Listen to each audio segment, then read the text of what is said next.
Hello, and welcome to the Fighting Moose podcast. I'm your host and narrator, Jason Hendrickson.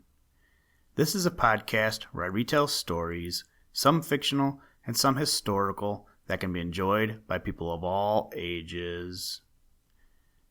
Monday was supposed to be a great day, but it didn't happen. At approximately 8:30 a.m. Eastern Standard Time, the Artemis 1 mission was supposed to launch to the moon. However, that didn't happen due to a faulty sensor, so now we have to wait again until Saturday, but maybe later if they don't scrub the mission again. So as usual, I went in search of a story relating to this incident, but I had a hard time finding an Artemis story. In mythology, if you didn't know, Artemis is the sister of Apollo, so I went with the next of kin with a story when Apollo was herdsman from the book Wonder Stories, written by Carolyn Sherwin Bailey. So as we wait for the next launch window, hopefully Saturday, let's dive into some Greek mythology and read about Artemis's twin, Apollo. Now, let's turn to today's story. I hope you enjoy. Let's begin. Liftoff. We have a liftoff.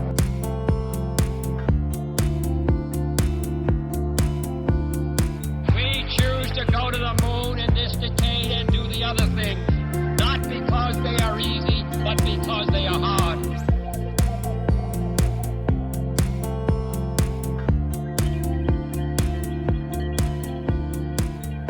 When Apollo was herdsman.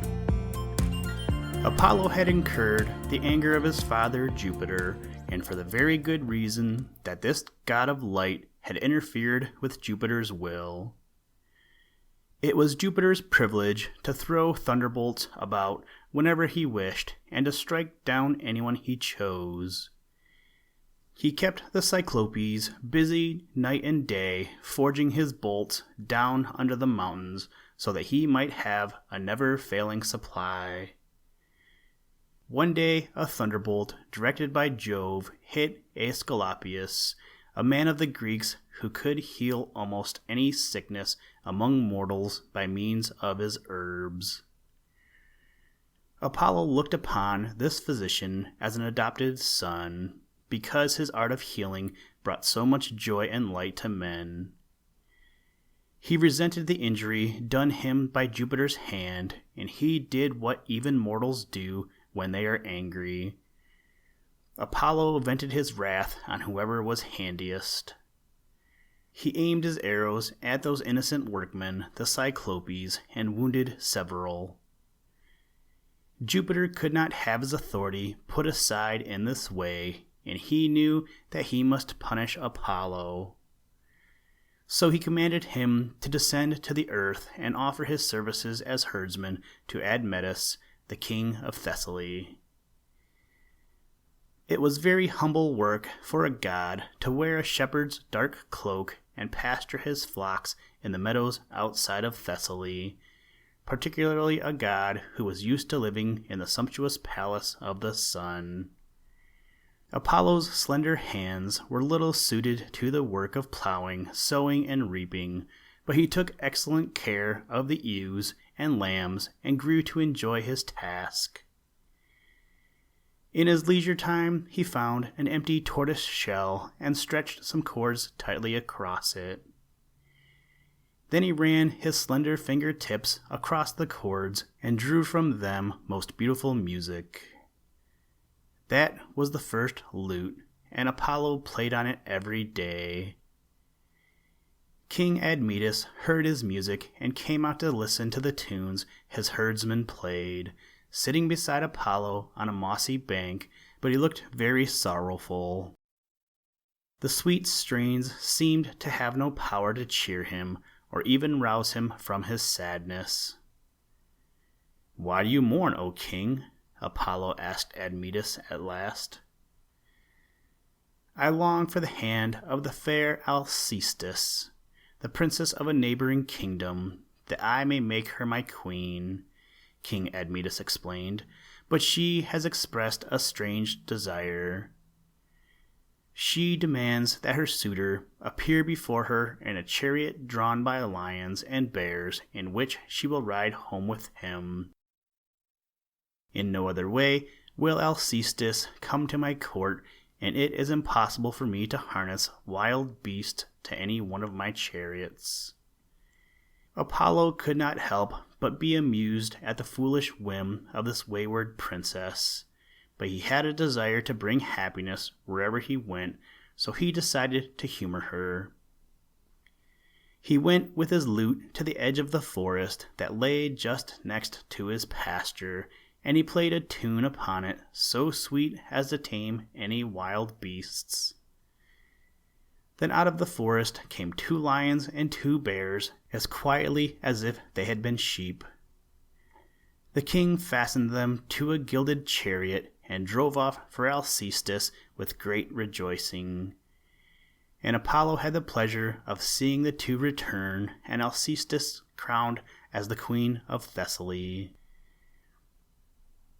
It seemed as if Admetus were destined to enjoy a long and prosperous reign, but shortly after he brought his queen home, he fell ill of a very deadly plague. Aesculapius, the physician, was no longer able to come to the king's aid, and it seemed as if there was no hope for him. But his celestial herdsman Apollo again befriended him. Apollo was not able to entirely remove the plague, but he decreed that the king should live if someone who cared enough for him would die in his stead.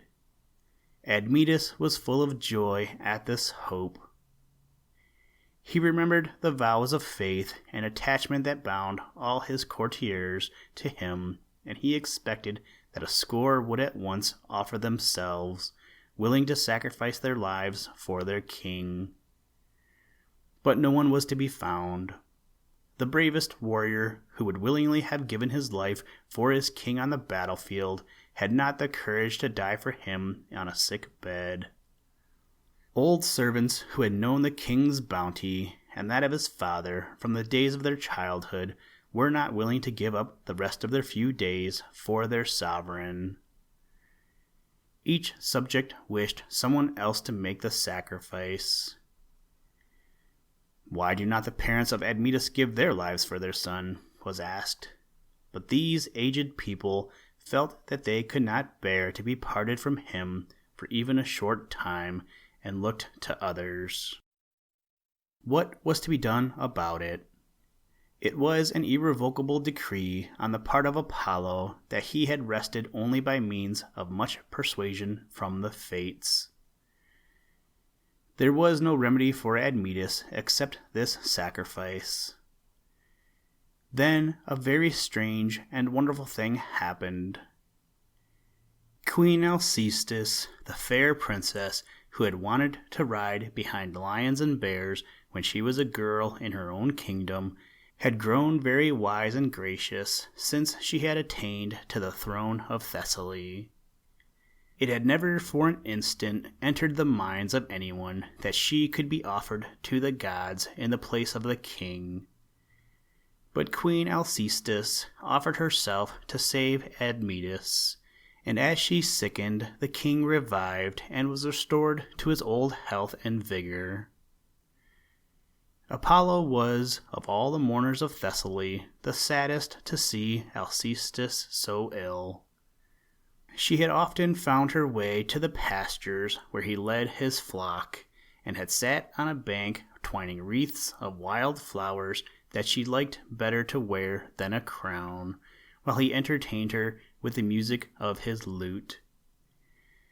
And for once Apollo did not know what to do, banished as he was from the council of the gods for a while, and unable to summon the physician Aesculapius to his aid. He knew that only great strength could bring Alcestis back from the stupor in which she now lay, neither moving or speaking, and with her rosy cheeks pale and her eyes closed. He knew, too, that of all the heroes Hercules was the strongest. Hercules had performed feats that no one had believed possible. Would he attempt to keep Alcestis safe from death, Apollo wondered, particularly when he was entreated by a lowly herdsman. Hercules assented, however. He took his station at the gates of the palace and wrestled with death, throwing him just as he was about to enter and claim Alcestis. She lost her weakness, opened her eyes, the color came again to her cheeks, and she was restored to Admetus by this last labor of Hercules. So the matter which had bade fair to be so disastrous for a good many people turned out very well after all. Apollo returned to Mount Olympus when the period of his exile on the earth was up, and he delighted the Muses much with the sweet tones of his lyre. He even pleaded with his father Jupiter to take pity on Aesculapius, and the god at last made a place for the physician on the road of stars that leads across the sky. Listen, Tranquility Base here. The Eagle has landed.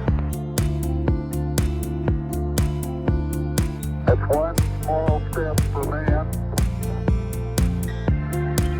one giant leap for mankind.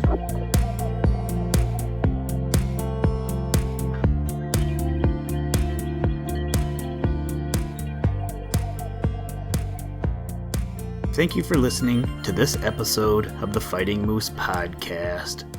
Please join us next time as we read another exciting story. Today's music was provided by the artist Analog by Nature, and the audio clips were provided from NASA. For more information to download and or listen to audio or materials from all our recordings, or to contact us, please visit www.thefightingmoose.com, or you can follow the links in the show notes. If you enjoy the podcast, please leave us a review wherever you get your podcast or on iTunes, and tell a friend. Thank you for your patronage, and as always, try and do a random act of kindness every day. Mission complete, Houston. After serving the world for over 30 years, the space shuttle turned its place in history and has come to a final stop.